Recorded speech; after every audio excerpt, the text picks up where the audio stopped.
Raison et implication du retrait des pays de l'Alliance des États du Sahel de la CEDEAO. Ici, l'article que nous allons vous lire nous vient d'un de nos pères que beaucoup ne connaissent pas. C'est un professeur titulaire d'histoire des relations internationales. Il s'appelle Moritier Camara. Il est en train ici de nous expliquer dans l'article pourquoi le Mali, le Burkina et le Niger ont décidé de quitter la CEDEAO. Dans un communiqué diffusé le 28 janvier 2024, le Mali, le Burkina Faso et le Niger décident, avec effet immédiat entre guillemets, de se retirer de l'organisation régionale ouest-africaine, la CEDEAO. Pourquoi maintenant et comment analyser et comprendre cette décision et ses implications politiques, diplomatiques, juridiques, sociales pour ceux qui partent et pour l'ensemble de la région. Notre père nous dit ici que cela n'a été un secret pour personne. Le 28 janvier 2024, le Mali, le Burkina et le Niger ont décidé de quitter avec, selon eux, soi-disant effet immédiat et sans délai de se retirer de la CEDEAO. Mais la question que tout le monde se pose, c'est pourquoi c'est maintenant qu'ils ont décidé de quitter. Et comment on peut comprendre leur attitude. Et aussi, quelles sont les nouvelles réalités. S'il arrivait qu'ils quittent, quelles sont les nouvelles réalités qui vont s'imposer et à ces États qui vont quitter et à ceux qui vont rester dans la CEDEAO. C'est de ça qu'il va nous parler aujourd'hui. Un retrait des 3 États de l'organisation régionale était dans tous les esprits depuis qu'ils avaient considéré début août 2023 toute intervention internationale au Niger comme une déclaration de guerre contre leur pays. Le père nous dit ici, ce qui s'est passé le 28 janvier 2024, si vous voulez bien comprendre, ce n'est pas un fait nouveau pour ceux qui savent observer l'actualité. Il dit depuis août 2023, le Mali, le Niger, le Burkina avaient déjà montré des signes qu'ils allaient aller vers cette déclaration qu'ils ont eu à faire le 28 janvier 2024. Il dit en début août 2023, lorsque la CEDEAO est allée au Nigeria et qu'ils ont décidé que l'option militaire ferait partie des possibilités qu'ils allaient utiliser pour amener l'ordre constitutionnel, qu'est-ce que le Mali et le Burkina ont déclaré devant tout le monde? Ils ont dit qu'eux considéraient toute intervention de la CEDEAO comme une guerre contre leurs différents pays et qu'ils allaient se mettre ensemble pour lutter contre la CEDEAO. Et donc, à partir de ce seul fait, pour les observateurs avertis, on a compris que ces 3 pays-là sont dans une attitude de vouloir donc se distinguer, de se dissocier, de sortir de l'alliance qui est la CEDEAO. Mais la particularité à cette époque-là, sans aller jusqu'à affirmer qu'ils quitteraient l'organisation, comme l'a fait la junte militaire guinéenne, tous s'accordaient à 3 pays et la CEDEAO un seuil critique. Il dit, mais ce qui étonne beaucoup de personnes, c'est que la Guinée que vous voyez là, la Guinée aussi les soutenait. La Guinée a été le premier pays à dire qu'elle quitterait la CEDEAO. Ça étonne beaucoup de personnes, mais en début août 2023, la Guinée avait déclaré, puisque je vous ai expliqué ici, la Guinée est assise entre 2 chaises et elle attend de voir la direction où le vent va bien souffler pour pouvoir se positionner. La Guinée n'est ni avec les putschistes, la Guinée n'est ni contre les putschistes, la Guinée n'est ni avec les États de la CEDEAO, la Guinée n'est ni contre les États de la CEDEAO. Et donc vous voyez que c'est une attitude assez hypocrite, mais la Guinée, comme je l'ai défini, est dans une posture d'embuscade pour voir ce qui peut l'arranger et se positionner là-bas. Mais le premier État qui a fait sortir le mot « nous allons sortir de la CEDEAO », c'est la Guinée. Il dit donc, lorsque vous voyez ça, vous comprenez donc l'état de dégradation des relations entre aujourd'hui ces 3 pays qui ont décidé de faire une déclaration et la CEDEAO. Que vous le voulez ou pas, on est arrivé aujourd'hui à un niveau où il va falloir bien clarifier la situation pour savoir qui veut aller où et qui veut faire quoi. Et même si depuis les États qui étaient pour une intervention militaire au Niger se sont ravisés, la méfiance reste de mise entre les protagonistes. Ces trois États qui ont à leur tête des régimes qui surfent sur le paradigme fourre-tout du panafricanisme et de la conquête de la vraie indépendance, pour s'assurer de la connivence de leur opinion publique, ont mis en place le 16 septembre 2023 l'Alliance des États du Sahel, dont l'objectif est entre autres une entraide pour lutter contre l'insécurité induite par les groupes terroristes et djihadistes qui ensanglantent leur territoire depuis maintenant plusieurs années. Il n'est un secret pour personne que le Mali, le Burkina et le Niger sont des États aujourd'hui qui souffrent de la menace djihadiste comme presque toute la zone ouest africaine. Mais vous verrez que ce qui se passe dans ces trois pays est encore plus grave. Cela est encore plus grave que ces pays utilisent une idée fausse de faire croire à leurs opinions dans leur pays, au Niger, au Mali, que c'est eux qui sont les vrais panafricains, alors que dire qu'on est panafricain, est-ce que quelqu'un peut être plus panafricain que quelqu'un qui vit en Afrique? Est-ce que quelqu'un qui vit en Afrique, qui subit les conséquences et les avantages et la réalité de la vie, je vais parler même du réel, du poids du réel qui vit en Afrique, est-ce que quelqu'un peut venir dire à cette personne qu'elle n'est pas panafricaine?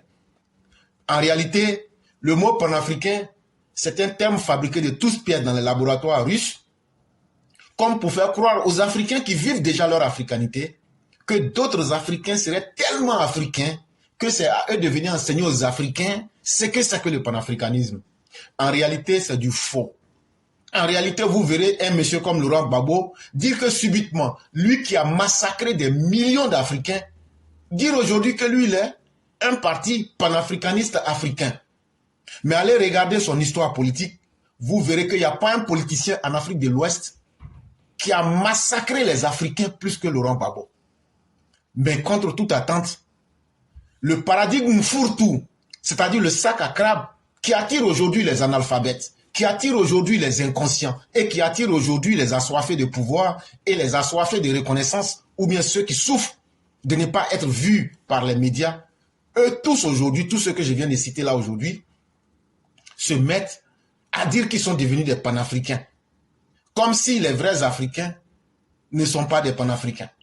Mais ça trompe beaucoup de personnes parce que leur amour bizarre, leur amour subit, leur amour de dernière minute, pour les hommes intelligents qui s'arrêtent et qui se disent, mais finalement, où est-ce que ces personnes veulent nous conduire? C'est seulement un instrument, un élément de langage pour tromper les gens. Parce qu'en réalité, partout où ces panafricains passent, ils n'ont jamais pu apporter quelque chose de positif à la vie des populations. C'est-à-dire, ils parlent beaucoup, ils parlent beaucoup, ils parlent beaucoup. Mais quand vous leur demandez, le panafricanisme dont vous parlez là, donnez-nous un seul bénéfice que vous avez apporté à nos populations. Ils vous disent, non, non, non, nous on parle, c'est pour éveiller les consciences. Mais est-ce qu'on peut éveiller les consciences de quelqu'un qui a faim? Est-ce qu'on peut éveiller les consciences de quelqu'un? À cause du panafricanisme, on a encouragé les gens à faire des coups d'État. À cause du panafricanisme, on a invité la Russie avec ses anti-modèles. Avec le panafricanisme, on a invité l'Afrique à quitter le droit international. Voilà la réalité qui s'impose aujourd'hui à nous Africains. Avec le mot panafricanisme, on demande aux États africains de se replier sur eux-mêmes pour vivre dans la dictature. Parce qu'aujourd'hui, ceux qui disent qu'ils sont des panafricains, comment vivent les populations dans leur pays? Est-ce qu'aujourd'hui, il n'y a pas des enlèvements d'intellectuels au Burkina? Est-ce qu'aujourd'hui, il n'y a pas de massacres des peuples? Est-ce que le djihadisme a cessé? Et qu'est-ce que ces panafricains ont offert comme solution pour que tout ça cesse? Ces panafricains ne sont même pas capables de dire aux dirigeants du Mali, de dire aux dirigeants du Niger, de dire aux dirigeants du Burkina Faso, nous sommes tous Africains, ne tuez pas des Africains au nom de leurs idées. N'emprisonnez pas des Africains au nom de leurs idées et cherchez les conditions d'améliorer, pour améliorer la condition des Africains. Non. C'est là que vous voyez que ce mot panafricain est un fourre-tout. C'est un vase creux pour juste tromper les gens. Et lorsque vous leur dites ça ne marche pas et qu'ils sont en cours d'idées, ils disent mais nous sommes en train de lutter pour avoir notre vraie indépendance. Parce que l'indépendance que nos pères, Lamizana, nos pères Félix Houphouët-Boigny, nos pères Modibo Keïta, nos pères des Afriques des années 60 nous ont octroyé, selon eux, c'est après, aujourd'hui nous sommes de 1960 jusqu'à aujourd'hui en 2024, c'est aujourd'hui qu'eux se rendent compte que nos pères n'ont rien fait. Mais c'est là que j'en appelle à la conscience africaine de chacun. Un enfant qui peut insulter son père est un enfant maudit. Un enfant qui peut chier sur l'héritage de son père est un enfant qui lui-même aussi ne sera jamais un homme grand. Quand ces personnes viennent nous rappeler que l'effort que nos dirigeants du Rassemblement démocratique africain ont fait n'a pas été à la hauteur des rendez-vous de l'histoire, c'est encore une tromperie de nos peuples. Qui peut venir me convaincre que ce n'est pas Félix Houphouët-Boigny et le RDA qui ont mis fin aux travaux forcés en Afrique de l'Ouest? Qui peut venir me convaincre que les peuples ne se sont pas levés, comme nos mères, dans toute l'Afrique de l'Ouest, pour faire des marches dans les différents pays de l'Afrique occidentale française, pour demander que leurs maris reviennent à la maison? Je ne prendrai pas les pays individuellement, mais venez me démontrer que ces faits n'ont pas existé. Et quand on vient aujourd'hui s'asseoir et insulter l'intelligence, le sacrifice et les efforts de ces personnes, nous autres, ça nous fait froid dans le dos. Parce que quand tu élèves un enfant mal élevé, un enfant maudit, c'est celui-là qui vient insulter ses pères. Et le prophète des musulmans l'a bien dit. Il dit, l'un des signes de la fin des temps, de la fin du monde, c'est que vous verrez les enfants insulter leurs parents. Mais ça ne veut pas dire ce que vous voyez. Ça veut simplement dire les attitudes, les comportements, les bonnes valeurs que leurs parents ont. Vous allez voir les enfants rejeter ces bonnes valeurs-là pour faire la promotion du contraire. Quand tu fais la promotion du contraire des valeurs de tes parents, il n'y a pas une meilleure manière d'insulter tes parents. Et aujourd'hui, ces soi-disant panafricains, quand on leur montre les limites de leur panafricanisme et surtout la malhonnêteté qui est derrière, ils disent non, ce sont les pères de l'indépendance. Mais l'indépendance a débuté de 1960 jusqu'à aujourd'hui en 2024. Si on trouve que nos pères n'ont rien fait, tant mieux. Mais prouvons au moins ce que nous avons fait. Parce que c'est facile de dire que les autres n'ont rien fait. C'est la marque même des esprits inachevés que de dire ce sont mes parents qui ont fait que je n'ai pas réussi. Ce sont mes voisins qui ont fait que je n'ai pas réussi. Si dans ma vie aujourd'hui je suis derrière, c'est mon enseignant à l'école qui ne me donnait pas de bons points. Alors que je refusais d'étudier. C'est la marque des esprits inaccomplis, inachevés et en décadence que de toujours donner la faute aux autres. Bon, nos pères n'ont rien fait. On est d'accord. Bon, c'est que nous-mêmes on a fait là. Disons ça aux gens. Entre 1960 là, jusqu'à ce qu'on dise qu'on a eu une indépendance au rabais là, ce que vous et nous on a fait là, après 1960 jusqu'à aujourd'hui là, venons, on va présenter ça aux gens. On se rend compte qu'il n'y a absolument rien qui a été fait. Et donc encore, de quelle indépendance veut-on nous parler quand on n'a pas été capable de faire ce que nos pères ont pu faire? Au lieu de dire que nos pères n'ont pas réussi à nous donner une soi-disant vraie indépendance, aujourd'hui c'est notre temps, c'est notre époque. Venons faire le bilan. Parce que demain, nos enfants aussi vont dire que nous avons été des lâches. Et nous devrons aussi accepter cela. Et donc ces pays défaillants, le 16 septembre 2023, vont selon eux créer l'Alliance des États du Sahel. Et selon eux, l'objectif, c'est de s'entraider entre eux pour lutter contre l'insécurité qui est liée au djihadisme. Mais aujourd'hui, nous leur demandons, faites-nous le bilan. Le bilan, il est catastrophique. Le bilan, il est macabre. Le bilan, il est mortifère. Et toujours, ce sont des expressions qu'ils utilisent pour tromper le peuple. Mais la réalité des peuples ne change pas. Ce sont des militaires, des personnes formées au métier. Un militaire, pour vous simplifier la définition d'un militaire, c'est un être humain qu'on forme pour tuer les êtres humains. Faut pas se blaguer. On ne forme pas un militaire pour qu'il soit Roméo ou Juliette. On ne forme pas un militaire pour qu'il soit médecin. Et c'est là que vous allez comprendre que dans la médecine, on parle de la médecine militaire. La médecine militaire n'est pas une médecine qui est là pour faire du cosmétique. Tu as pris une balle dans les pieds, on coupe ton pied, on te met à côté, on passe. L'essentiel que tu vives. Et donc, un militaire là, ce n'est pas quelqu'un qui vient pour être quelqu'un qui parle beaucoup. Un militaire, c'est quelqu'un qui est formé pour tuer les êtres humains. Si vous avez bien compris cette définition-là, au Mali, ce sont des militaires qui ont pris le pouvoir. Au Burkina, ce sont des militaires qui ont pris le pouvoir. Au Niger, ce sont des militaires qui ont pris le pouvoir. Mais ils ont bizarrement perdu la capacité de tuer les djihadistes. Mais ils ont eu la force aujourd'hui. Ils ont eu une nouvelle force. Ils tuent la population civile. Et ils emprisonnent la population civile. Et donc, ils ont inversé les paradigmes.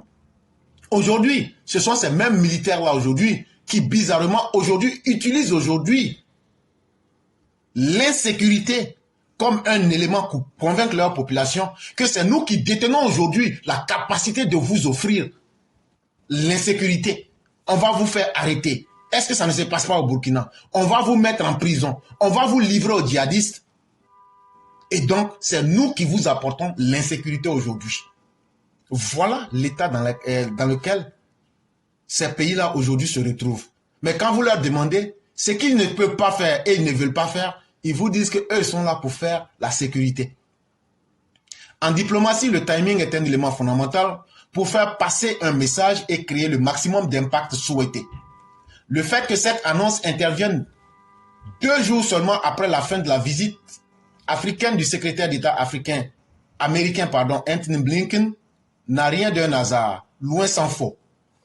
Et là, sachez que dans la diplomatie, ça veut dire dans les rapports entre les nations, le temps là, il est très important. Pourquoi c'est maintenant qu'ils viennent parler? C'est la première question qu'on avait posée. Ils interviennent maintenant. C'est une manière de dire aux Américains et au bloc occidental, puisque vous avez fait venir votre secrétaire d'État américain, Anthony Blinken, nous aussi, on va sortir après lui pour lui dire que nous allons nous mettre du côté, si vous voulez aujourd'hui, russe. Et quand on regarde aujourd'hui ces deux côtés-là, comment ils fonctionnent, les Russes, eux, ils se disent, nous voulons venir conquérir un nouveau territoire. Et pour conquérir ce territoire-là, nous ne pouvons pas aller dans le droit international.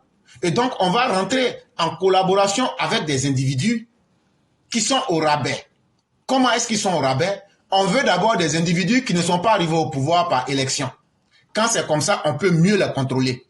Et donc, on va encourager ceux qui ont fait le coup d'État. Et quand on va encourager ceux qui ont fait le coup d'État, eux, puisqu'ils ont besoin de la reconnaissance internationale, les faiseurs de coup d'État, nous, les Russes, on va leur faire croire que nous, on est une puissance militaire, on va les protéger et on va défendre leur cas, ce qui n'est pas vrai.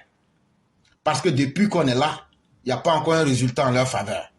Mais, en plus de cela, puisque vous allez vous inscrire hors du droit international, vous ne pourrez pas être sur le marché mondial. Vous ne pourrez pas être traité comme des individus sérieux. C'est moi, la Russie, qui vais m'occuper de vos ressources naturelles. Et comment on va faire ça? On va faire ça en clando entre vous et nous. On ne dira pas, on ne fera pas cela dans les règles de l'art. On ne montrera pas ça au grand jour. Vous allez donc nous permettre que nous vous donnons cette soi-disant, cette illusion qu'il y a un grand État qui est avec vous et qui vous soutient contre les États-Unis et le bloc occidental. Mais en contrepartie, on va vous offrir un peu de blé. Mais si on vous donne le blé là, acceptez qu'on puisse prendre vos ressources naturelles. Acceptez qu'on puisse prendre vos ressources minières. Acceptez qu'on puisse vous donner quelques grains de blé. En retour, on va fermer les yeux sur les actes de dictature que vous allez faire au Mali, au Burkina, au Niger. En retour, on va fermer les yeux sur toutes les mauvaises pratiques que vous allez faire. Et à la différence du bloc occidental, vous allez voir que la Russie ne parle jamais du droit de l'homme. La Russie ne voit pas les populations qui sont tuées. La Russie ne voit pas les intellectuels qui sont emprisonnés. Parce que quand tu acceptes d'aller hors du droit international et que tu fais un deal dans le noir et en dehors du cadre international, tu n'as pas envie que les gens voient la réalité. Ce que l'on reprochait aux Occidentaux, c'est la version pire qu'on voit aujourd'hui au Mali, au Burkina et au Niger, en ce sens que on disait que les Occidentaux pillaient nos ressources. Mais les Occidentaux au moins le faisaient dans un cadre international, où tout était vu. Et même si c'était un semblant, on parlait droit de l'homme. Et donc quand vous regardez ces deux manières de diriger, qui est en arrière? Comment on va vers un État qui a utilisé le brigandage international? On confie le sort du Mali, du Burkina à une Russie qui est aujourd'hui une force de brutalité internationale pour avoir un peu de blé et bénéficier de la dictature et du manque de liberté et de démocratie au Mali, au Burkina et dans certains pays africains. Et donc, lorsque vous comprenez tout ça, c'est ce message-là, s'ils sont sortis après le départ d'Anthony Blinken de l'Afrique, c'est pour d'abord dire qu'eux, ils ont fait leur choix et qu'ils ne s'inscriront pas dans le choix d'aller dans la démocratie, d'aller dans la clarté, c'est-à-dire faire les choses claires selon le droit international. Et quand c'est comme ça fait prospérer les djihadistes, parce que les djihadistes n'ont pas envie qu'on découvre ce qu'ils font. Les militaires qui sont au pouvoir dans ces trois pays n'ont pas envie qu'on sache ce qu'ils font. Et les Russes aussi n'ont pas envie qu'on sache ce qu'ils font. Et donc, dans quoi est-ce qu'on se retrouve? On se retrouve dans un état proto-djihadiste. On se retrouve dans un état dictatorial. On se retrouve dans un état de non-droit. Mais ce n'est pas encore fini. Lorsqu'ils vont maintenant créer ce cocktail dangereux, on dit qui s'assemble se ressemble. Aujourd'hui, eux tous ont intérêt, que ce soit les djihadistes, les Russes, que ce soit les militaires au pouvoir dans ces trois pays-là, ils ont intérêt à ce que personne ne sache. Ils sont en train de voler dans le noir. Et donc, forcément, quand vous vous assemblez, c'est que vos intérêts vont de pair. Et donc, qu'est-ce qu'ils sont en train de faire? Quelle est l'étape suivante? L'étape suivante, c'est de dire maintenant aux Américains, aux Occidentaux, on est prêt aujourd'hui, on va utiliser le djihadisme, on va utiliser notre dictature, on va utiliser le chaos international pour transposer le champ de guerre en Afrique. Et c'est là, malheureusement, sous un aspect géopolitique, l'Afrique devient un champ de guerre aujourd'hui. L'Afrique de l'Ouest va devenir, malheureusement, à cause des inepties de ces pays-là, le champ de guerre et le point de départ d'une troisième guerre mondiale. Malheureusement, la guerre que les Asiatiques ont évitée, la guerre que les Européens essaient d'éviter aujourd'hui, les trois pays bouffons de l'Afrique de l'Ouest vont nous offrir cette guerre-là à partir de l'Afrique. Et l'Afrique sera un champ de bataille des enjeux internationaux. Et ça, il faudrait que les uns et les autres s'apprêtent à ne pas être surpris parce que les événements pourraient évoluer plus vite que les uns et les autres ne l'espèrent.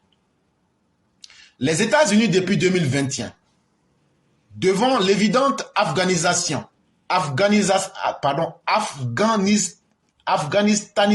du Sahel, ont défini un nouvel espace géostratégique nommé Afrique de l'Ouest côtier, AOC, qu'ils veulent, selon leur propre expression, préserver de la contamination djihadiste qui règne au Sahel.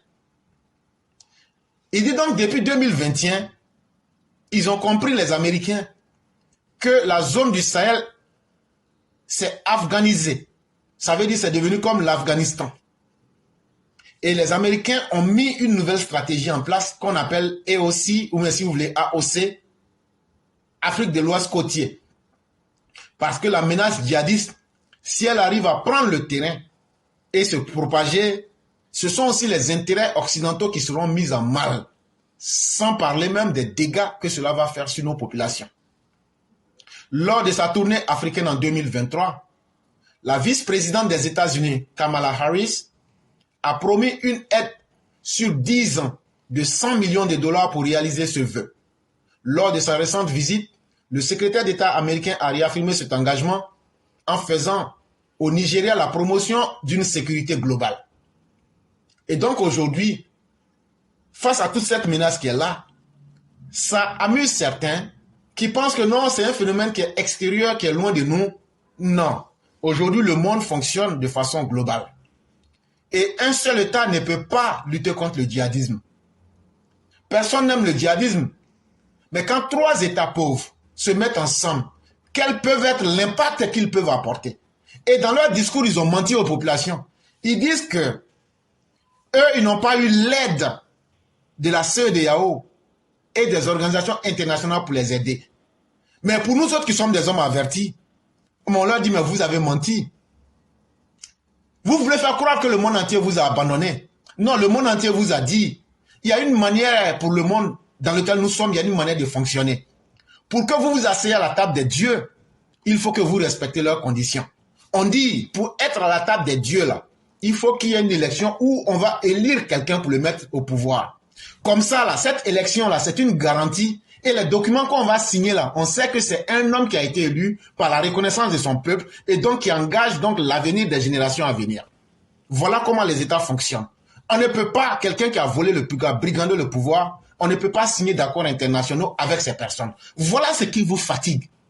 Et donc, le Mali, le Niger et le Burkina Faso, est-ce que devant l'histoire, vous avez pris l'histoire à témoin? Mais moi, je dis que je prends le présent à témoin. Parce que l'histoire, certains peuples n'étaient pas nés. Mais moi, je prends le présent à témoin.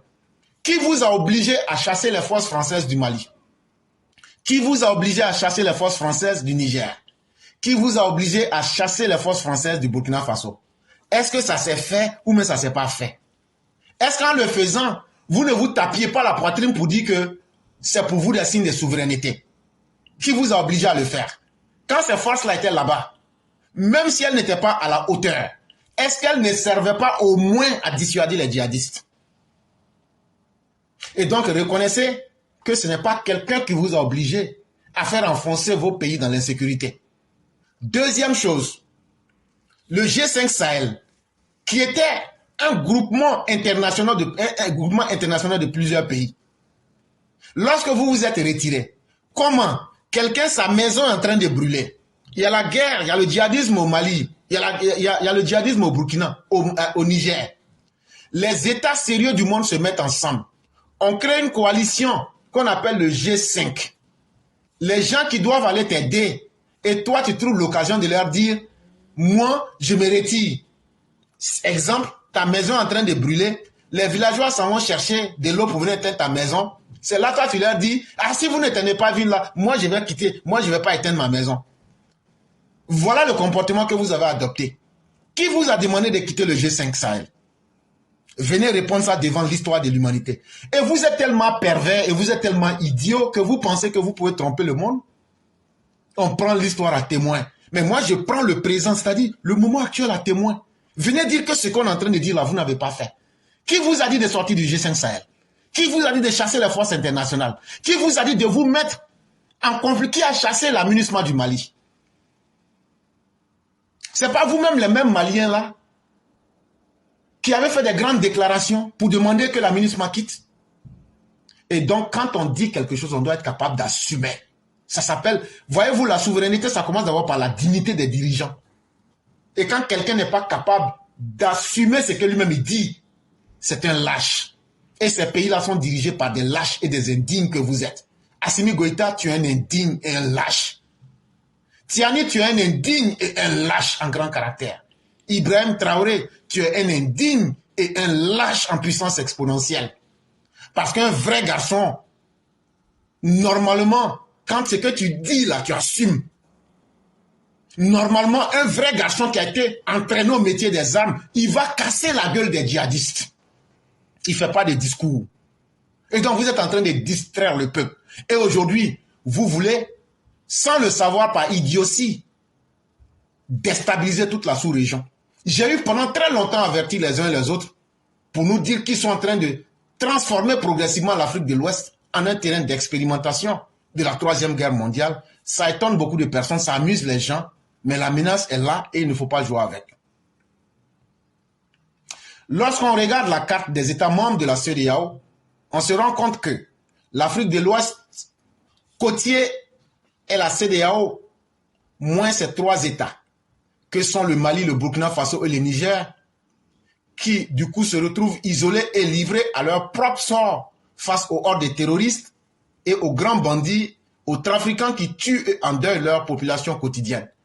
Mais ce que je vous ai dit, si vous suivez très bien ce que je vous ai dit que c'est en 2021 que les Américains ont créé une politique qu'on appelait EOC, ou même si vous voulez AOC, Afrique de l'Ouest côtier. Mais je vais vous dire la vérité. La vraie vérité là, c'est la CEDEAO. Quand tu fais CEDEAO au moins Burkina, Mali, Niger là, depuis 2021 là, eux ils avaient déjà prévu ça. Parce qu'il ne faut pas se blaguer. Le monde où on vit aujourd'hui là, quand tu es pauvre, faible là, tu n'as pas ton mot à dire. Si ces pays-là sont puissants, les États-Unis, la Russie et autres sont puissants, c'est parce qu'ils ont une longueur d'avance sur nous. Nous écoutent. Tout ce qu'on fait là, ils connaissent. Et donc, depuis 2021, les Américains avaient prévu que la CEDEAO va exister, mais sans le Mali, sans le Burkina et le Niger. C'est ce qu'ils ont appelé AOC. Et vous entendez très bien le nom qu'ils ont donné. Ils ont dit Afrique de l'Ouest côtier.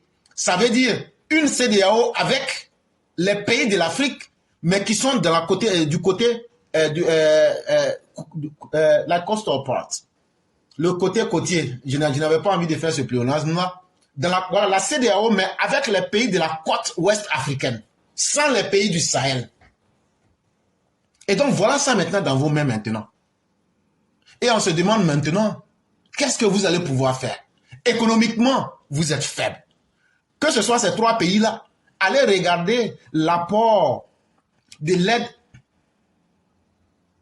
internationale dans leur économie. Prenez le Mali, le Burkina, le Niger. Allez et calculez le poids de l'aide internationale dans leur économie. Allez encore regarder ces pays-là. Selon les documents de l'UNICEF, ils sont parmi les plus pauvres du monde et ils sont parmi les pays qui sont incapables même de se nourrir.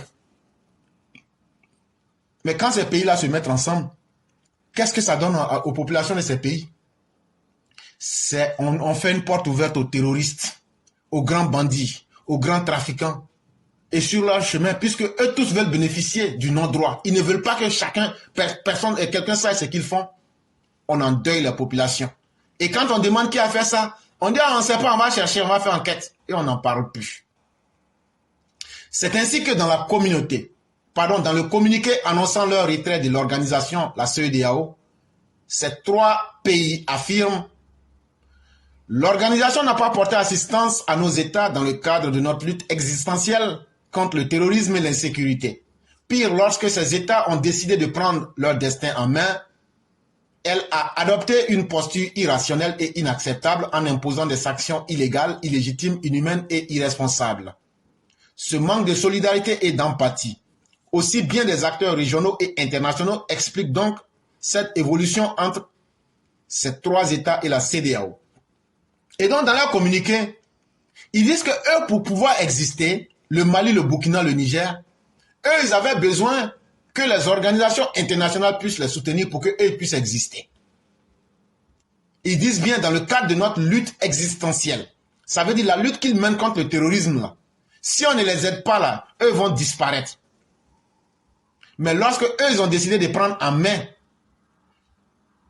leur destin, la CEDEAO a adopté une posture irrationnelle, inacceptable, en leur imposant des sanctions illégitimes, illégales, irresponsables. Bon, regardez une telle déclaration. Regardez une telle falsification de l'histoire.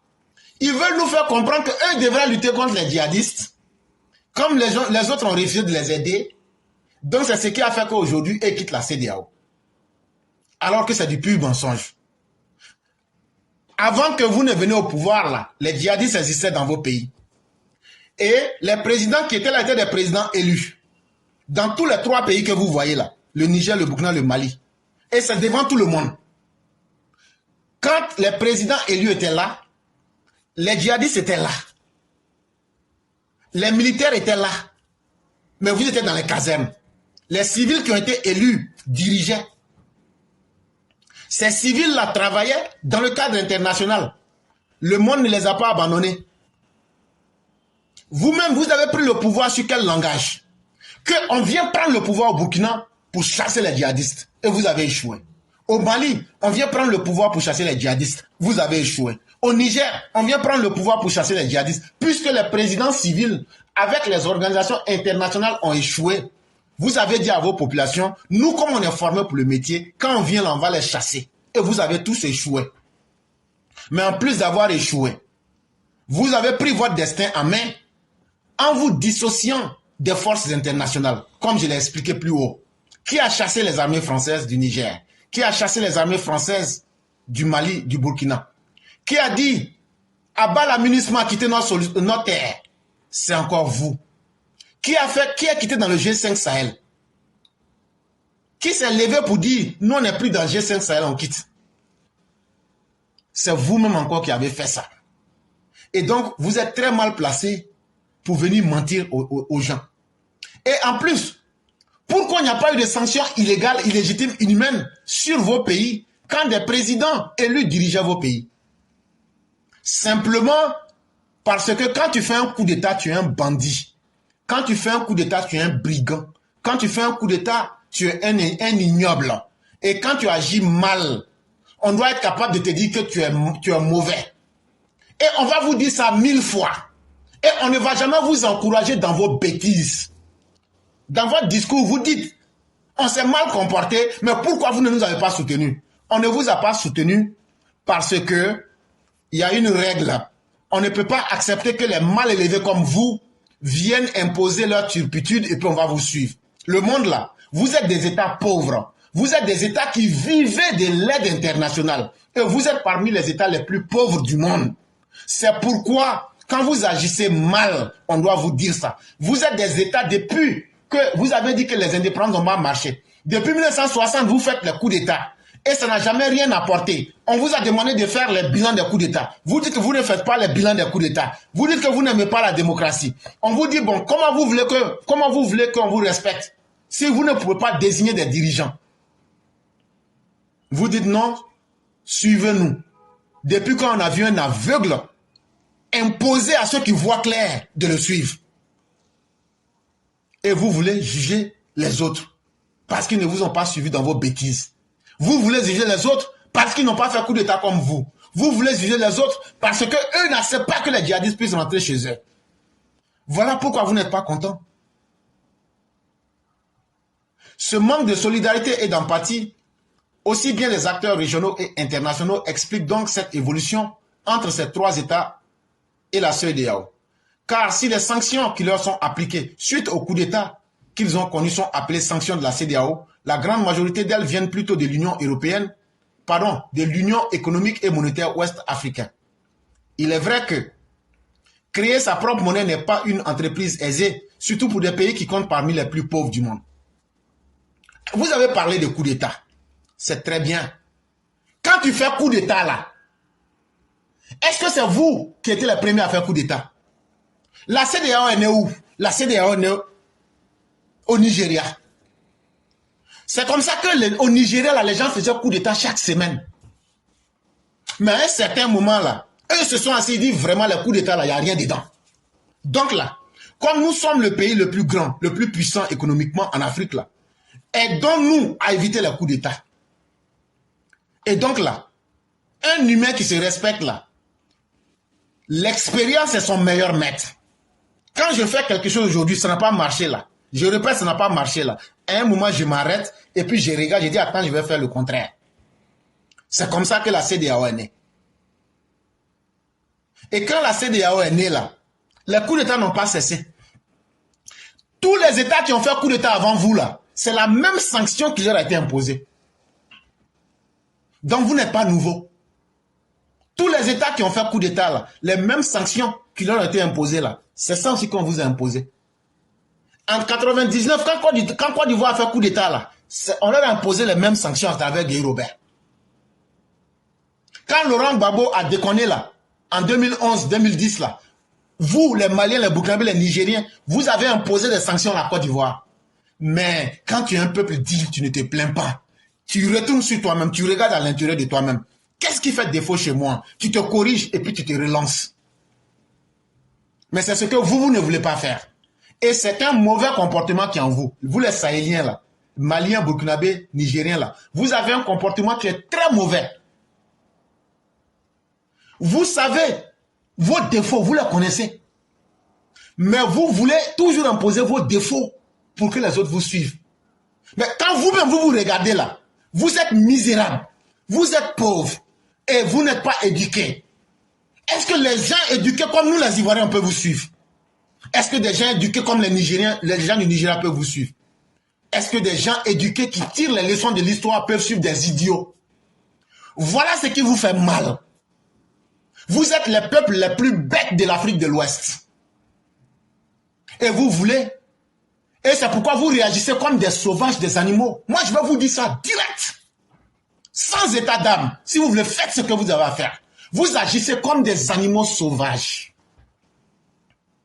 Mais comment un homme, un humain qui se respecte peut suivre un illettré ambulant, peut suivre un individu au rabais, peut suivre un individu inachevé comme vous.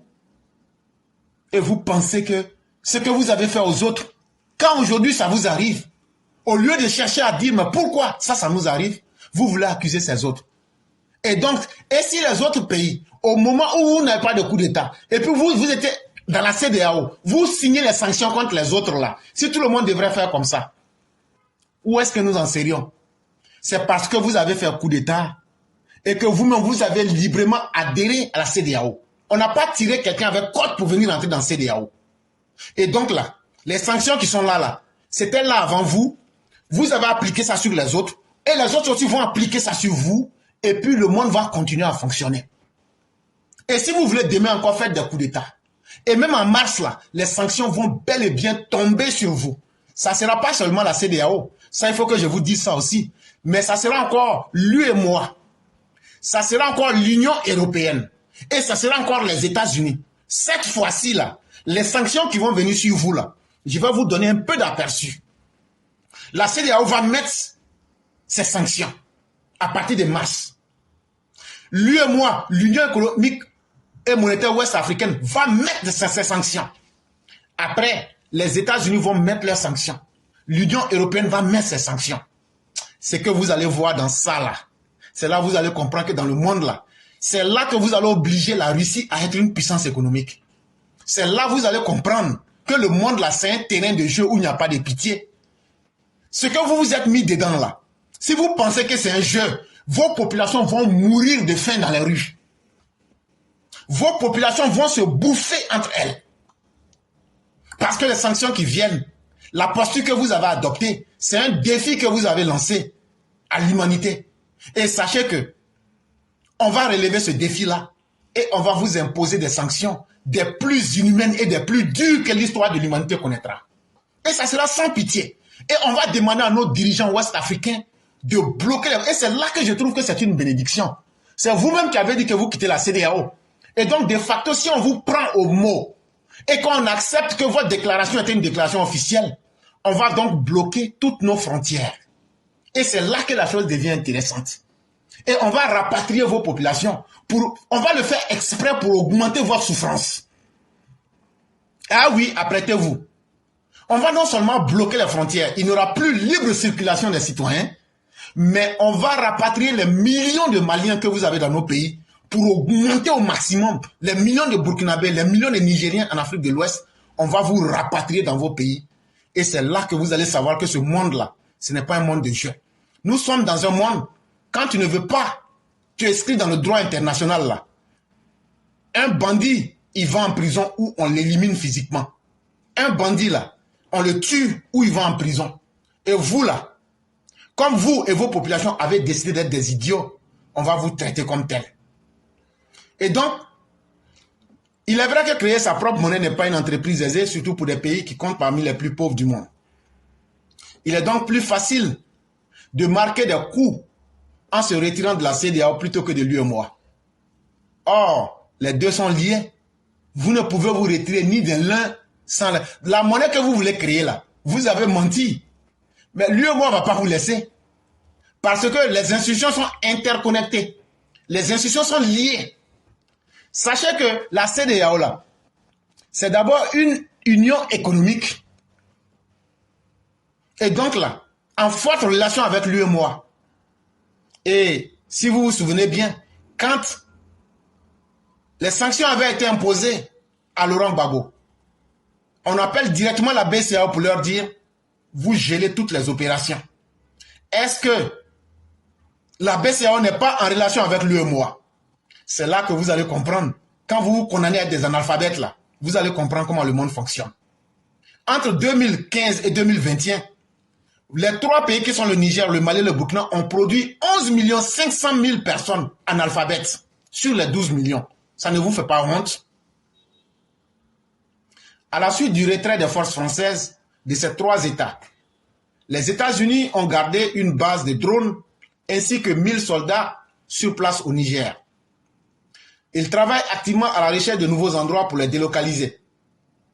La tournée d'Anthony Blinken a été une nouvelle occasion de poursuivre les négociations avec les dirigeants rencontrés sur ce sujet. Et je vous ai déjà expliqué ça longuement. La Côte d'Ivoire fera partie de ces pays-là. On va accueillir les Américains sans problème. Et même, il pourrait avoir une base américaine qui va exister à partir d'Abidjan. Et ça ne nous gênerait pas. Parce qu'aujourd'hui, on est là. Chacun cherche à garantir sa survie. Si ma maison doit brûler là, même si ça va être pipi, on va éteindre là, je vais faire ça d'abord. De la même manière que vous voulez nous détruire. Nous, moi, mon peuple là, mon peuple en Côte d'Ivoire là, dans une famille là, on a chrétiens, on a toutes les religions. Nous, on est mélangés. Entre vous-même là-bas, vous les djihadistes, soi-disant musulmans, vous vous tuez entre vous. Mais si vous venez dans un pays comme la Côte d'Ivoire, mais vous allez tous nous tuer. Parce que celui que vous allez tuer pour dire qu'il n'est pas musulman là, ou bien qu'il n'est pas chrétien là, c'est moi mon parent. Celui que vous allez tuer parce qu'il ne vous ressemble pas là, c'est aussi mon parent. Et donc, ces gens, leur intention là, sur un pays comme la Côte d'Ivoire, c'est tous les Ivoiriens qu'ils vont tuer. Et ils le disent, ils ont une haine en plus de cela contre l'Ivoirien. Parce qu'ils veulent voir l'Ivoirien détruit et disparaître de la Côte d'Ivoire. Et donc, la tournée d'Anthony Blinken, ne nous blaguons pas, c'était une visite sécuritaire. Et des grandes décisions ont été prises. Et c'est ça qui les a fait peur. Et ils disent maintenant qu'eux sont sortis de la CEDEAO. Non, vous êtes sortis de la CEDEAO depuis 2021. Parce que ceux qui savent comment le monde fonctionne là, avaient déjà tracé un plan qu'on appelle AOC. Et on vous avait déjà enlevé dans la CEDEAO. Et c'est maintenant que vous allez lire l'heure. Et donc, la visite d'Anthony Blinken, toute chose qui n'a pas échappé aux dirigeants des 3 pays, qui restent très attentifs à la posture des Américains, qui avaient annoncé le 13 décembre 2023 à Niamey qu'ils sont prêts à reprendre leur coopération avec le Niger à condition que le régime militaire s'engage pour une transition courte. En dehors de ce timing, comment comprendre cette décision? On va vous dire maintenant la décision que ces gens-là ont prise. Comment est-ce qu'il faut comprendre cela? Ces États ont mis en place l'Alliance des États du Sahel, qui pour l'instant ressemble à une ligue pour faire front aux proxys régionaux de la France qu'aux terroristes comme annoncé. Car ces pays collaborent déjà depuis longtemps dans le cadre de la lutte. En réalité, lorsque vous prenez leur soi-disant AES, Alliance des États du Sahel, ils disent qu'eux, ils ont fait ça pour pouvoir s'entraider et puis lutter contre le djihadisme. Mais à la vérité, à travers le cadre de la CEDEAO, si on prend ces 3 pays-là, ils collaborent déjà. Ce n'est pas un fait nouveau. Mais ce qui a été nouveau quand ils ont créé leur club qu'ils appellent l'AES, l'Alliance des États du Sahel, qui est constitué du Burkina, du Mali et du Niger, c'était un club de soutien pour combattre tous ceux qui sont les leaders régionaux et qui sont du côté du bloc occidental. C'est pour combattre Macky Sall, c'est pour combattre le président Alassane Ouattara, qui sont vus comme les représentants de la France et les représentants des États-Unis. Donc leur bloc AES qu'ils ont créé là, ils ne peuvent pas aller lutter contre les djihadistes. Et je vous ai déjà expliqué ça ici. Et tout le monde voit la réalité.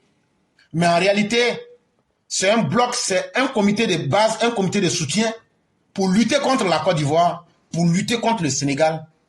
Parce que il faut forcément que eux, de la manière eux sont mal en point, il faut que les autres États francophones... Sinon, pourquoi ils ne s'attaquent pas au Ghana? Le Ghana fait frontière avec le Burkina, non? Pourquoi ils ne s'attaquent pas au Libéria? Essayez de réfléchir, pourquoi ils ne s'attaquent pas aux anglophones? Mais pourquoi c'est aux francophones ils s'attaquent? Parce que eux disent pourquoi la France aide la Côte d'Ivoire, les pays francophones comme le Sénégal, et la France ne les aide pas. La France ne vous aide pas parce que quand tu chasses quelqu'un là, La personne a le libre choix de partir. Quand tu dis à quelqu'un je t'aime pas là, la personne peut partir ailleurs. Et ceux qui acceptent cette personne-là, pourquoi ça vous fait mal? Est-ce que nous on a dit qu'on a honte d'être sous-préfecture de la France? Nous on a dit que nous on est très heureux d'être sous-préfecture de la France. Nous on a dit que nous sommes très heureux d'être les chiots du bloc occidental. On n'a jamais caché ça. Mais est-ce que nous on n'est pas plus cohérent que vous? Parce que ce que nous on dit, on reste sur notre posture. Vous dites vous n'aimez pas la France, vous n'aimez pas les Occidentaux, mais vous aimez leur argent, vous aimez leur développement, vous aimez ce qu'ils peuvent vous apporter. En fait, vous êtes un peuple hypocrite, vous êtes un peuple pharisien, vous êtes un peuple philistin, vous êtes un peuple pervers. Je parle des Maliens, des Burkinabés et des Nigériens. Vous êtes des pervers. Ce que vous n'avez pas le courage de dire, c'est ce que vous faites. Ce que vous n'avez pas le courage d'accepter, c'est ce que vous souhaitez. Ah donc, vous aimez la France quand elle ferme les yeux pour créer le développement chez vous. Mais en même temps, vous n'aimez pas cette même France-là quand elle vous dit de respecter les droits de l'homme. Vous aimez cette France-là quand ça arrange vos intérêts. Mais vous ne l'aimez pas. Et vous lui dites, quitte chez nous. Et quand elle quitte chez vous, et qu'elle va chez quelqu'un d'autre, vous n'êtes pas content. Est-ce que vous êtes normaux? Est-ce qu'il n'y a pas une confusion dans vos états mentaux? Est-ce que dans vos têtes là, ça va? Mais il n'y a rien. C'est parce que vous êtes méchant, mauvais. La pauvreté vous a rendu bête. Et donc, on vous regarde là-dedans. Pour le concepteur de l'AES, il s'agit surtout, avec cette décision, de lui donner une véritable existence face au blackout médiatique qu'elle connaît depuis sa mise en place. Cela pourrait-il suffire pour conjurer le signe indien qui poursuit les alliances que la région a connues?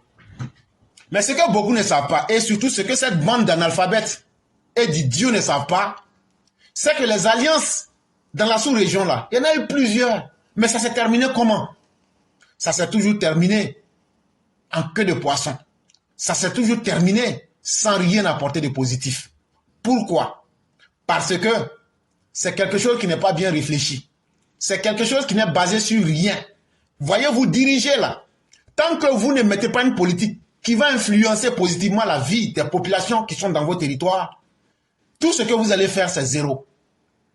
Et donc là ce que vous avez mis en place là, c'est juste du vuvuzela politique pour qu'on dise, ah, ils ont créé un bloc. Ils ont créé un bloc. Mais ça reste dans le concept idéal. Ils ne comprennent même pas français. Et clairement, il ne faut pas les tromper. Quand toi tu dis idéal, là, ils ne comprennent pas. Ça veut dire ça reste dans le concept des idées.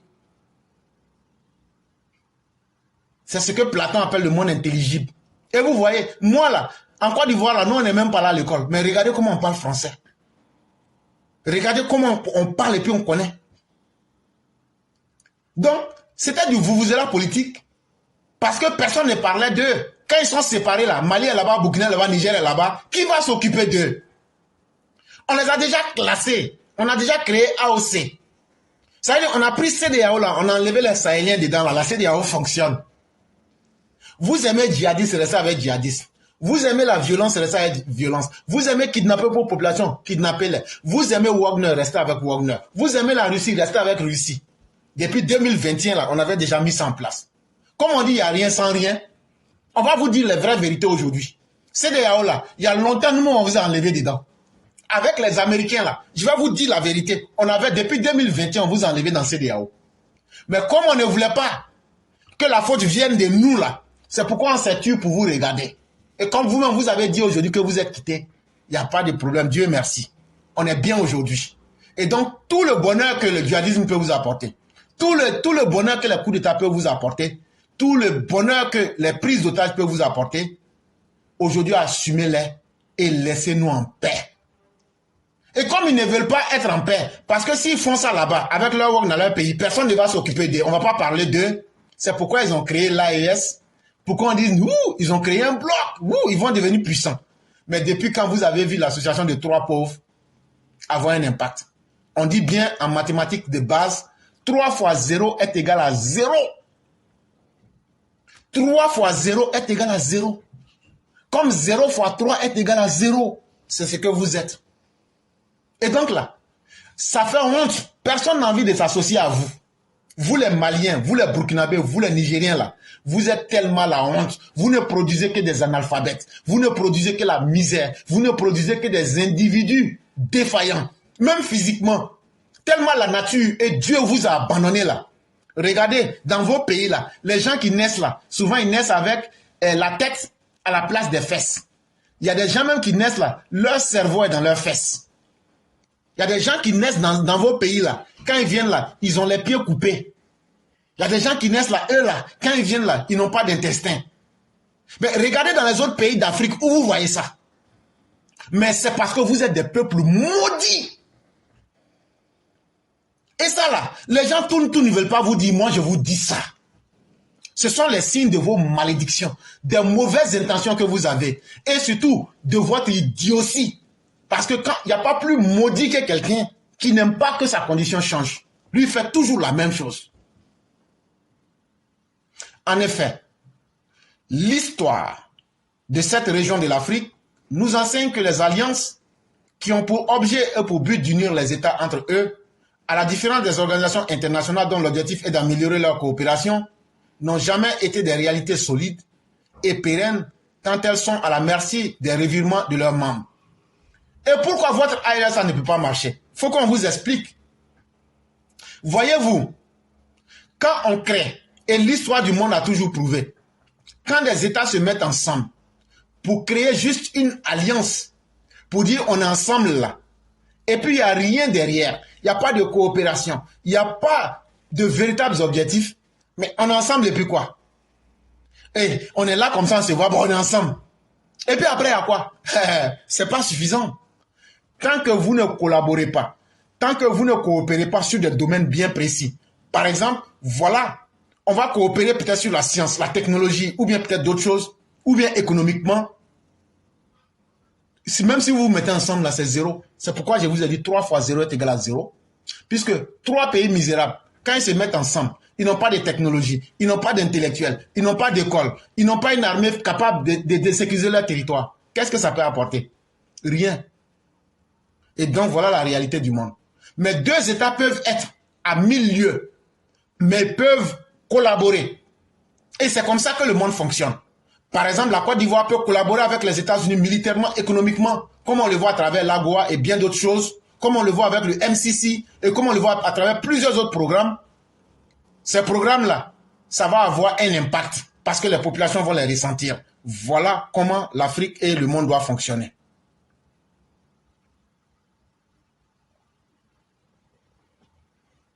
Ces 3 gouvernements sont des gouvernements de transition. Et cette décision a été prise sans consultation des peuples concernés. Et la chose la plus bête encore qu'ils ont eu à faire, ils ont oublié que pour créer une alliance, il faut d'abord que l'alliance même soit matérialisée par le voulu des populations. Il faut que ce soit les populations qui disent, nous-mêmes c'est ce qu'on veut. Ils sont allés s'asseoir comme ça. Qu'est-ce qu'on peut imaginer aujourd'hui pour montrer aux gens qu'on est fort? Sinon nous-mêmes on sait qu'on n'est pas fort. Il faut dire qu'on est ensemble. Alors qu'ils auraient dû d'abord demander à leur population par référendum. Assimi, quand tu as voulu changer la constitution, là, qu'est-ce que tu as fait? Tu as fait référendum, non? Ça, c'est simplement pour changer une constitution. Maintenant, vous dites que vous allez mettre 3 pays ensemble, mais vous n'avez pas demandé vos populations. Ça veut dire que vous vous foutez même de vos populations. Et c'est pourquoi vous avez intérêt à les rendre analphabètes pour pouvoir faire n'importe quoi. Il y a donc la possibilité qu'un prochain gouvernement civil est légitime au vu de ses propres intérêts nationaux, remettre cette décision en cause dans l'un ou l'autre de ces États dans quelques mois. Et donc, il ne sera pas surprenant quand à la tête du Mali, du Burkina, du Niger, il y aura des dirigeants sérieux. Ils vont bien comprendre que c'était des bouffons qui étaient là pour leur propre prestige personnel. Ils ont perdu le temps à leur population. On ne peut pas se replier sur nous-mêmes 3 États pauvres, n'ayant aucun accès à la mer, n'ayant pas de personnes éduquées intellectuellement et moralement et mentalement, n'ayant pas de ressources financières, n'ayant pas de capacités militaires. On ne peut pas prendre le chaos pour résoudre notre chaos. Et donc, si un gouvernement civil revenait au pouvoir, il n'y a qu'une seule voie, c'est de revenir dans la légalité internationale, de revenir collaborer et coopérer avec les autres États pour pouvoir avoir ne serait-ce qu'un brin d'espoir. De ce point de vue, cette décision a un double objectif politique qui est de faire un appel du pied à la communauté internationale pour attirer son attention sur les réalités auxquelles leurs pays sont confrontés et également de mettre les prochains dirigeants de leur pays devant les faits accomplis. Et donc, les prouesses malsaines dans ces pays que nous voyons aujourd'hui, c'est pour juste attirer l'opinion internationale pour dire, comme vous ne voulez pas nous aider dans nos conneries, on va continuer toujours à commettre d'autres conneries. Mais, ce qui sera encore plus intéressant, quand on va quitter le pouvoir, les militaires là, quand ils vont quitter le pouvoir là, hey, on va pas vous mentir, hein, les prochains dirigeants qui vont venir là, vous aurez des problèmes parce que les conneries que ces personnes ont faites là sont tellement énormes que vos pays ont pris. Aujourd'hui là, vous voyez, nous ils sont là, ça fait 5 à 6 ans. Mais actuellement, vos pays ont pris des retards de moins de 100 ans. La CEDEAO qui garde pour le moment une attitude sereine pourrait remettre en cause non seulement la légitimité de cette décision, car elle ne reconnaît pas certains de ses gouvernements concernés, mais également dénoncer son caractère illégal à cause de la mention avec effet immédiat. L'article 91 du traité dispose notamment qu'un État membre ne peut se retirer de l'organisation qu'après avoir laissé un préavis écrit 1 an auparavant à l'organisation. Ce délai permet ainsi à l'organisation de régler toutes les questions juridiques, administratives et d'intendance, notamment en ce qui concerne les fonctionnaires des États concernés qui travaillent pour elle. Donc quand tu décides de quitter la CEDEAO, les 1 an qu'on te donne, quand tu donnes ta demande là, tu déposes là où j'ai dit hier, là, tu vas déposer là-bas. Quand tu vas déposer, on prend 1 an pour commencer déjà à préparer les aspects juridiques. Comme vous allez quitter, juridiquement parlant, votre statut change. On prend le temps de vous retirer. Vos fonctionnaires qui sont là-bas, on les retire. Et aussi, on va parler de plusieurs questions. Et puis on vous laisse partir. Et donc on se donne un temps de 1 an pour régler tout ça. Et puis on vous laisse partir. Il se trouve cependant que ces 3 États sont actuellement suspendus. Peuvent-ils se prévaloir de cette suspension pour s'affranchir des textes de l'organisation? Mais comme ils ne sont pas intelligents, eux-mêmes ils savent très bien qu'ils sont suspendus de la CEDEAO. Comment, depuis quand vous avez vu quelqu'un qui est suspendu, prendre une décision pour dire que lui, il quitte ou mais il reste? Quand on dit tu es suspendu là, ça veut dire tout ce que tu dis là, ça compte pas. Est-ce qu'on se comprend bien, sahélien? Quand on dit tu es suspendu là, ça veut dire on t'a pas chassé, mais ton pouvoir là, on te retire. Tout ce que tu vas dire et tout ce que tu vas faire là, ça compte pas. Est-ce que vous n'êtes pas suspendu actuellement où on vous parle? Est-ce que dans la CEDEAO là, vous n'êtes pas suspendu? Et donc quand on est suspendu là, tout ce que vous dites là, c'est du vous-vous-là. Ça ne compte pas. Et donc vous ne pouvez pas vous prévaloir d'une quelconque capacité de sortir ou de changer ou bien de vous affranchir des textes de la CEDEAO. Ça s'impose à vous jusqu'à ce que des dirigeants sérieux viennent et ces dirigeants sérieux-là vont décider. Non seulement la CEDEAO ne vous reconnaît pas, mais à cause de vos attitudes de coup d'État, la CEDEAO vous a sanctionné en vous suspendant. Vous le savez très bien. Quand on suspend quelqu'un, ça ne veut pas dire que la personne n'est plus membre. Ça veut dire on te retire tous tes droits. Ce que tu diras ou ce que tu feras n'a pas d'effet. Et donc, le 28 janvier, la scène de comédie macabre à laquelle vous êtes adonné est un acte vide de sens, nul et sans effet. Absolument. Pas si l'on s'en tient aux dispositions du droit international. Un État qui est suspendu d'une organisation internationale continue toujours à être membre de celle-ci et soumis au paiement de ses cotisations et ses ressortissants continuent d'occuper les postes qu'ils occupent au sein de la dite organisation. Si vous êtes vraiment sérieux que vous voulez quitter la CEDEAO avec effet immédiat, dites à tous vos fonctionnaires qui sont dans la CEDEAO de quitter les zones de la CEDEAO et d'aller au Mali. Si vous êtes vraiment garçon. Comme vous êtes bête là, on va enlever vos sauvageries là dans vos têtes. Si vous êtes vraiment garçon, bande de sauvages, dites à vos fonctionnaires qui sont dans la CEDEAO de quitter les pays et les responsabilités qu'ils occupent. Avec effet immédiat, ils n'ont qu'à rentrer au Mali. Si vous êtes garçon, faites sortir ça de vos bouches d'âne carriés et de cerveau troué. Ce que je suis en train de vous dire là, tout le monde comprend. Mais comme vous voulez être des maudits, on va vous mettre à terre puis on va vous écraser. Avec effet immédiat, sans délai. Bon, dites à tous vos fonctionnaires qui travaillent dans les organismes internationaux liés à la CEDEAO, comme on a pris sans délai puis effet immédiat là, rentrez manu militari au Mali. C'est là que vous allez comprendre que ce que vous avez dit là, c'est zéro. Ça ne tient même pas. Ça ne tient pas. Et si, par extraordinaire, vous arrivez à le faire là, les conséquences là, vous allez les vivre à l'instant. Mais les États sont réputés souverains en droit international et ces trois gouvernements peuvent évoquer la souveraineté pour quitter avec effet immédiat, selon eux, entre guillemets, l'organisation et en assumer toutes les connaissances en toute connaissance de cause les conséquences. Même si ces gouvernements ne sont pas reconnus par la CEDEAO, leurs représentants siègent aux Nations Unies et cela prime sur toute autre reconnaissance. Ce à quoi ces trois régimes militaires devront par contre faire face, ce sont les nombreuses conséquences tant sur le plan politique, diplomatique, économique que social de leur décision de divorce avec l'organisation régionale à laquelle leur pays appartient depuis 49 ans. Sur le plan politique et diplomatique, la méfiance entre les pays de l'Alliance du Sahel et ceux de la CEDEAO, et donc la méfiance entre AES et AOC, ira en se renforçant tant que les gouvernements militaires actuels seront aux affaires, d'un côté et de l'autre, ceux réputés être des proxys des puissances étrangères, notamment la France. Et donc l'une des conséquences militaires, et politiques et diplomatiques, tant que ces militaires idiots, abrutis, saugrenus seront au pouvoir, même si on considère ce qui n'est pas vrai, leur AES comme quelque chose, il faut savoir qu'en face de l'AES, il y a aujourd'hui la AOC qui est là. Et donc là, ça va créer de la méfiance entre les deux blocs. Et cette méfiance-là, on va voir à qui ça va profiter. Aucun pays ne voulant, ni ne pouvant déménager, ils continueront de partager des frontières communes. Cette situation est porteuse de tensions dans un contexte sécuritaire très délétère avec la détermination des djihadistes et autres grands banditismes à s'imposer. Et donc,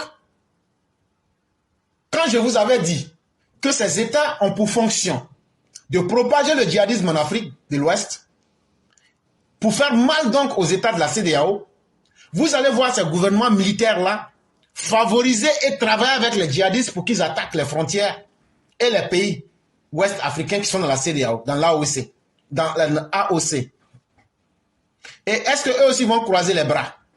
Est-ce que ce que je dis là, eux, ils savent déjà? Et donc, qu'est-ce que ça va faire? Ça va créer une guerre entre la CEDEAO, version AOC, et le djihadistan qu'ils appellent l'AES. Ça veut dire les trois pays djihadistes contre les pays de la CEDEAO. Et comme ça, ça va créer une guerre. Donc, eux seront soutenus. L'AES sera soutenu par la Russie. La France et les États-Unis et le monde libre vont soutenir la CEDEAO, AOC. Et donc, on aura trouvé les débuts de la Troisième Guerre mondiale en Afrique de l'Ouest. Sur le plan économique, ces trois pays sont enclavés et leurs exportations et importations dépendent des ports des pays côtiers membres de la CEDEAO. Leur appartenance à cette organisation leur donnait le bénéfice de la libre circulation des biens, des capitaux et des personnes. Tout cela viendrait du jour au lendemain à être mis en cause. Ces derniers mois, ils ont exploité d'autres ports comme ceux de l'Algérie et de la Mauritanie, mais l'insécurité sur les routes qui les relient à ces ports, on est autorisé à se demander si cela peut être viable et profitable sur le long terme. Et donc sur le plan économique et humain, tout le monde sait que quand on dit la CEDEAO est une organisation, c'est que dans cette organisation-là, quels que soient les rapports humains, quand on crée une organisation, il y a d'autres qui bénéficient plus que d'autres. Grâce à la CEDEAO, les Sahéliens, les Mabouliens, les Boukistanais et les Carnassiers, au nez coulant et aux gueules séchées du Niger, circulent librement et avec beaucoup de joie dans toute l'Afrique de l'Ouest. Grâce à la CEDEAO, s'ils étaient vraiment courageux, dès qu'ils vont véritablement sortir, quelle bénédiction! On n'aura plus de Mabouliens dans l'Afrique de l'Ouest qui vont se déplacer avec leurs boubous sales, très puants. On n'aura plus de Boukistanais avec leurs gueules et des dents de carnassier carrières, rougies au cola, en train de se déplacer pour dire bonjour monsieur, je suis venu que nous sommes dans la voiture pour nos couloirs. Et on n'aura plus besoin de lamentins baveux du Niger, aux gueules complètement desséchées, au nez coulant, qui vont venir avec les maladies liées même à la dégradation de l'état humain, les maladies de l'époque de Souniata Keïta, les maladies de l'époque du Précambrien, les maladies de l'époque de l'homme du Cro-Magnon. Quand vous allez au Niger, vous retrouvez toutes ces maladies-là là-bas. Grâce à eux, un grand bénéfice, on ne va plus connaître ces maladies-là. On va économiser beaucoup d'argent. Ils vont garder leurs maladies là-bas. Ils vont garder tout leur mauvais comportement entre eux là-bas. Ils vont faire un échange de technologies de ces mauvais caractères entre eux là-bas. Et le monde va bien se porter et nous, on sera très à l'aise. Nos hôpitaux qui, jour et nuit, nos femmes ne dorment pas. Nos mères ne dorment pas. Les femmes au Niger, une seule femme peut accoucher 15 enfants, selon les statistiques. Mais ils sont pauvres. Et qu'est-ce qu'il faut? Il faut créer des clubs pour venir faire la mendicité à Abidjan, à Dakar et dans les capitales. Grâce à Dieu et grâce à leur sortie, tout ça, ça serait un vieux souvenir. Grâce à Dieu, il n'y aura plus de transfert de capitaux. Même Orange Money, on ne va plus faire ça au Mali. Ils vont crever de faim. Et donc, puisqu'ils ne pourront pas faire des capitaux chez nous, ils n'auront donc plus de raison de venir chez nous. Et donc, ça va nous libérer et on sera très heureux. Et donc, c'est une très belle décision. Nous sommes les hommes les plus heureux. Et nous attendons que ces choses-là puissent venir le plus tôt possible. Et donc, ils avaient déjà expérimenté des ports comme celui de l'Algérie, de la Mauritanie. Mais vous savez comment ça s'est terminé? Ça s'est terminé en queue de poisson avec la Mauritanie. Et tout dernièrement avec l'Algérie, puisque le Mali a marché sur l'accord d'Algérie. L'Algérie a fermé aussi sa frontière. Et donc, Dieu merci. Il se posera très vite la question de l'implantation des entreprises originaires de ces pays sur l'espace communautaire de la CEDEAO.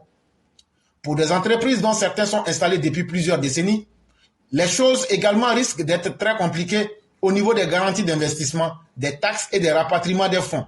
Au Nigeria, par exemple, toute entreprise étrangère qui veut rapatrier ses fonds dans son pays d'origine doit préalablement avoir l'autorisation de la Banque centrale du Nigeria. C'est ce qui n'est toujours pas évident. Et donc, tous les Maliens qui ont des entreprises, les Burkinabés qui ont des entreprises, comme il y a des banques burkinabées en Côte d'Ivoire, il y a des banques maliennes en Côte d'Ivoire, vos argents là, on va tous bloquer. Et donc là, on va voir comment vous allez faire. C'est ça aussi on appelle être garçon. Il faut s'assumer. Il faut en avoir dans le ventre. Et donc, on vous regarde.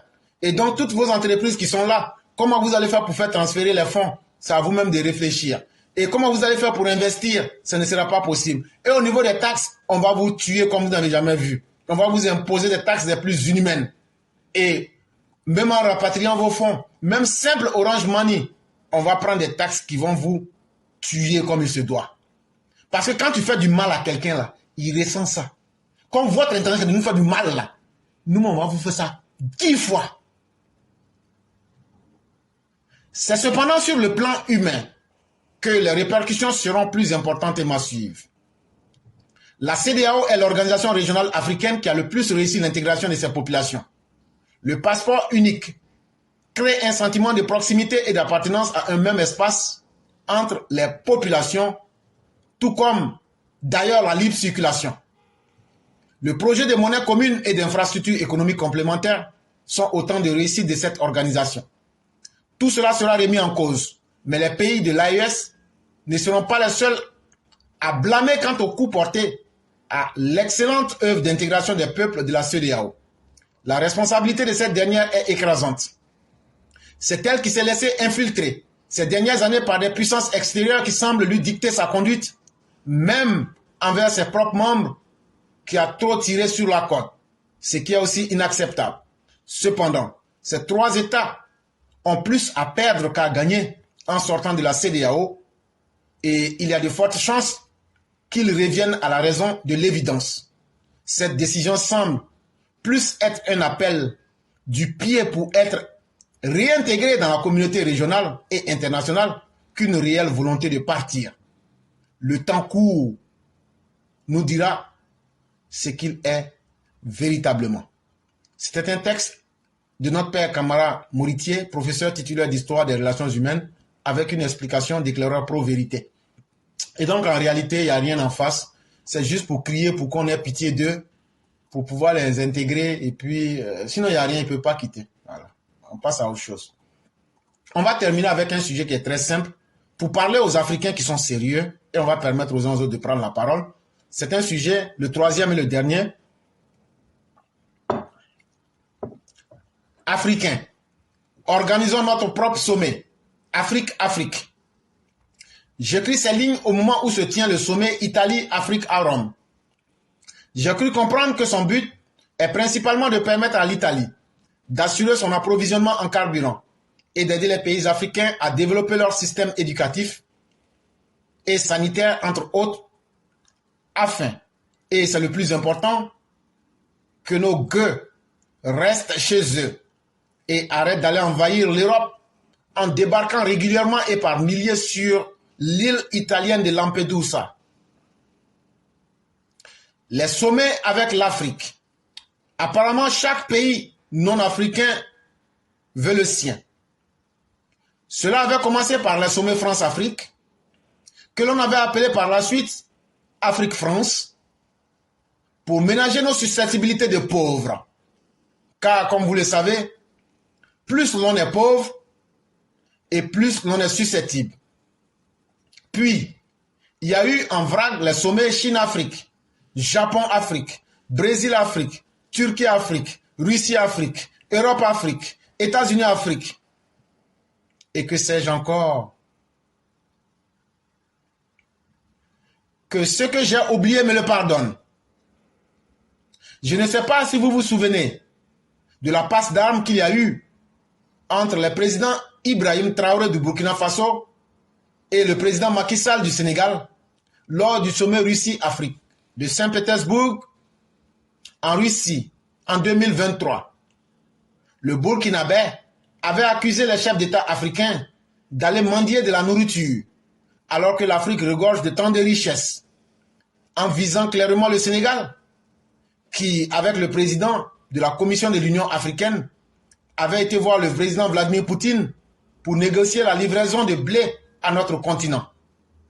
Macky Sall avait directement répliqué à son cadet en disant qu'il ne s'agissait nullement de mendicité, mais de recherche de nouveaux partenaires d'égale dignité pour l'Afrique. Le Burkina n'avait donc pas été à Saint-Pétersbourg pour mendier. Pourtant, ils ont aussi bien mendié du blé. Mais la Russie vient de lui offrir des milliers de tonnes de blé. Non, je le répète, le Burkina n'a pas mendié. C'est juste un don d'un ami à un autre. Juste parce que Vladimir Poutine est très gentil et Traoré est son bon copain. Et même son petit mignon. J'avais personnellement ironisé sur la démarche des leaders africains qui étaient allés pleurer chez Vladimir Poutine parce que la guerre entre la Russie et l'Ukraine risquait de nous priver de notre pain quotidien. Mais je crois qu'ils voulaient juste qu'on puisse continuer à nous vendre du blé. Pas nous le donner gratuitement. Ce sont les dons que l'on appelle aide qui nous lient. Cela dit, qu'apportent ces sommets à l'Afrique? Essentiellement beaucoup de promesses qui, comme chacun de nous le sait, n'engagent que ceux qui y croient. Mais les plus optimistes d'entre nous disent que leur multiplication nous permet de sortir des tête-à-tête étouffants avec un seul partenaire, généralement l'ancien colonisateur, et de faire jouer en quelque sorte la concurrence. Ce qui est sûr est que notre continent est convoité pour toutes ses potentialités. Il y a bien entendu des immenses ressources naturelles. Ces terres qui figurent parmi les plus fertiles au monde. Et surtout l'immense marché que représente sa population qui ne cesse de croître. Mais dans le même temps, cette démographie fait peur à de nombreux Européens qui voient bien que leur population décroît, et craignent que nous n'allions les remplacer sur leur continent, comme ils l'ont fait en Amérique et en Australie, où ils ont tout simplement massacré les autochtones qu'ils avaient trouvés sur place pour s'installer sur leur terre. Actuellement, la question des migrations des populations subsahariennes, arabes et afghanes vers l'Europe, est le sujet politique numéro 1 dans tous les pays d'Europe occidentale, notamment en Italie, où c'est la droite, l'extrême droite, qui est actuellement au pouvoir. En France, chaque ministre de l'Intérieur qui arrive se croit obligé de faire adopter une loi dont l'objectif est d'empêcher les populations indésirables de mettre un orteil dans l'hexagone. La dernière loi votée en France et dont de nombreux articles ont été récemment rétorqués par le Conseil constitutionnel français voulait même dégoûter ceux des émigrés qui résident régulièrement en France. Ça rassure l'électorat, mais ça ne change rien dans la réalité. Parce que tant que nos populations seront dans la galère ici, je ne sais pas quelle loi prise en Europe les empêchera d'aller à y aller. Et pour plusieurs d'entre elles, d'y arriver. Même si beaucoup meurent en route, mais comme nous-mêmes, nous avons besoin de nos bras et que nous savons que nous avons des richesses que tout le monde convoite, il serait peut-être temps que nous, Africains, organisions notre propre sommet Afrique-Afrique pour voir ensemble ce que nous pourrions faire ensemble et avancer ensemble. C'est un article de notre père Venance Conan. Et là, je ne vais pas perdre du temps puisqu'on a commencé le direct avec un retard. Je vais dire ceci simplement. C'est l'histoire d'un porceau. Quand il est né, ses parents sont morts. Bon, en réalité, ses parents ne sont pas morts. Hein. C'est une histoire de toute pièce que j'imagine comme ça. En fait, là, le propriétaire a mangé les parents, en fait. Voilà. Mais le petit porc, on lui a dit, non, tes parents sont morts, donc il ne faut pas chercher à comprendre, c'est la vie. Quand tu vis, tu dois mourir. Lui, il a dit, ok, c'est ça, j'ai compris. Il évolue. Et comme il n'a pas vécu avec ses parents, il a fait une projection de sa personne et de ses sentiments dans son maître. Et donc, il a vu son maître comme son parent. Et comme son maître le nourrissait tous les jours, le porceau est devenu un bien bon porc, bien en bon point, parce que son maître le nourrissait. À tel point même que le porc a fini par croire que lui et son maître, il y a rien, ils sont même chose. Puisque son maître est gentil avec lui, et lui-même, il a permis, grâce à son maître, aujourd'hui, il est devenu un joli porc. Tout. Malheur pour notre petit porc, qui est devenu un gros porc. Un jour, le propriétaire lui dit, comme ça sera la fête du village, c'est vrai que tu as pensé que je t'aimais, mais je vais te dire la vérité, tes parents ne sont pas morts d'une mort naturelle. On les a bouffés. Et tu sais, des comme toi, quel que soit l'amour qu'on a pour vous, à la fin, on doit vous faire passer à la casserole. Et donc, ce n'était pas un amour parce que j'étais dans l'obligation de t'aimer, mais j'ai voulu juste que tu atteignes l'âge d'être bouffé. Et quand le moment arrivera, comme aujourd'hui, ça sera la fête au village, je vais te bouffer aujourd'hui. Et c'est là que le porc se rend compte que il a vécu dans une fable toute sa vie. C'est exactement la condition des Africains. C'est nous qui disons que nous avons toutes les richesses. C'est nous qui disons que tout le monde nous convoite. Mais tout le monde nous convoite avec quelle intention? C'est de nous bouffer. Tout le monde nous convoite pas parce qu'il nous aime. Tout le monde nous convoite parce qu'ils veulent survivre à travers nous. Ils veulent survivre en nous utilisant comme une béquille. Est-ce qu'on se rend compte de cela? Et donc, c'est nous qui voulons faire plaisir à tout le monde. C'est l'Africain encore parmi les humains qui est le gentil. C'est lui qui parle de justice. C'est lui qui parle de bonté. C'est lui qui parle de croire au paradis. C'est lui qui parle encore de Dieu. Ceux même qui vous ont apporté Dieu, allez demander combien de personnes vont à l'église. Allez en Arabie Saoudite et allez voir le comportement des Arabes là-bas. C'est encore l'homme noir qui croit aux fables. C'est encore l'homme noir qui croit à l'imaginaire. C'est encore l'homme noir qui croit que la bonté divine, la miséricorde divine viendrait un jour et tout irait mieux pour lui parce que Dieu aura touché les cœurs. Et donc les Chinois viennent, les Américains viennent, les Russes viennent, et même les peuples qui n'avaient même pas le courage. Aujourd'hui, comme les Bangladais, comme les Indiens, comme les moins que tout ça, viennent aujourd'hui en Afrique parce que chacun a compris qu'il faut sauver son peuple. Et pour nous blaguer, on nous nourrit. Sommet France-Afrique, sommet Chine-Afrique, sommet États-Unis-Afrique, sommet Bangladesh-Afrique, sommet Russie-Afrique, sommet Italie-Afrique. Et on nous dit, vos maboules qui viennent chez nous, quand ils viennent, ils sentent. Et quand ils viennent, ils font beaucoup d'enfants. Bientôt, tout le monde sera métis. Et on va revenir à notre vraie réalité. Parce que l'Occident, on sait, on connaît l'histoire. Je vous ai parlé des Corses, qu'ils vous montrent leurs ancêtres. Dans vos églises, là, les bustes que vous avez, pourquoi ce ne sont pas des bustes blancs? Disons la vérité aux gens. Mais on ne va pas rentrer dans tout ça. Parce qu'on ne va pas aller dans l'école quand même des Kamites, qui sont aussi des gros idiots. Mais toujours est-il que tout cela vienne là pour nous égorger puis prendre leur part. Et jusque-là, nous ne nous sommes pas demandé qu'est-ce que nous pouvons faire pour nous mettre ensemble, nous asseoir, pour dire il n'y a pas de différence entre le Malien et le Burkinabé, l'Ivoirien, le Sénégalais, le Guinéen, le Gambien, le Sénégalais, l'Afrique, le Sud-Africain, l'homme de la Rhodésie, ce qu'on appelle le Zimbabwe et autres, et tout, entre l'Afrique de l'Est, l'Afrique de l'Ouest. Qu'est-ce qu'on peut faire aujourd'hui pour nous mettre sur nous-mêmes, pour ne plus que nos richesses sortent? Qu'est-ce qu'on peut faire pour créer une carte d'identité africaine? Qu'est-ce qu'on peut faire pour faire cesser la guerre en Afrique en créant une armée unique? Qu'est-ce qu'on peut faire aujourd'hui pour combattre le tribalisme? Qu'est-ce qu'on peut faire aujourd'hui pour combattre l'extrémisme? Non, on laisse tout le monde venir. Mais c'est le jour où ils vont nous égorger là. En tout cas, nous serons la seule victime et tout le monde profitera de nous. Chers Africains, bravo. Continuons à nous oublier comme le petit porc qui a été sacrifié le jour de la fête du village.